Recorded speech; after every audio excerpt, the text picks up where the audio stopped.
Baada ya mchezo ule, technical bench ilitangaza mapumziko kutoka siku ile ya tarehe 7 mpaka siku ya tarehe 15 ya mwezi wa 12. Kutoka tarehe 7 ambako mechi ilimalizika, kwa hiyo tarehe 8 mpaka tarehe 15, wachezaji wote ambao hawajaitwa kwenye timu zao za taifa, wachezaji wote ambao hawapo kwenye michuano ya AFCON, wachezaji wa Young African Sports Club wamepewa mapumziko kutoka siku ya tarehe 8 baada tu mchezo kuisha tarehe 7 mpaka tarehe 15. Tarehe 15 ikifika, wanatakiwa waripoti mazoezini. Na wakiripoti mazoezini, programu iko vipi? Kiripoti tarehe 15, watafanya mazoezi mpaka tarehe 20.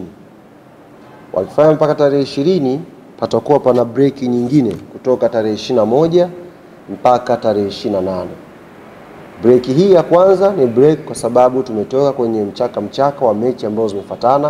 Kwa hiyo tumewapa wachezaji wiki moja hapa ya kupumzika.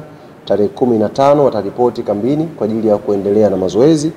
Ikifika tarehe 20 itakuwa ni siku ya mwisho ya kufanya mazoezi, alafu tarehe 21 tutawaruhusu mpaka tarehe 28. Hapo mnafahamu patakuwa pana sikukuu za Christmas zimeingia hapo.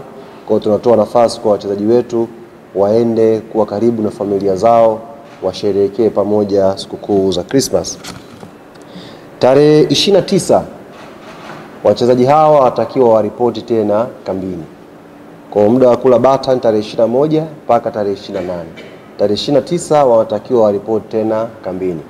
Wakiripoti kambini tarehe 29, ndio wanaendelea moja kwa moja mpaka mwezi wa kwanza.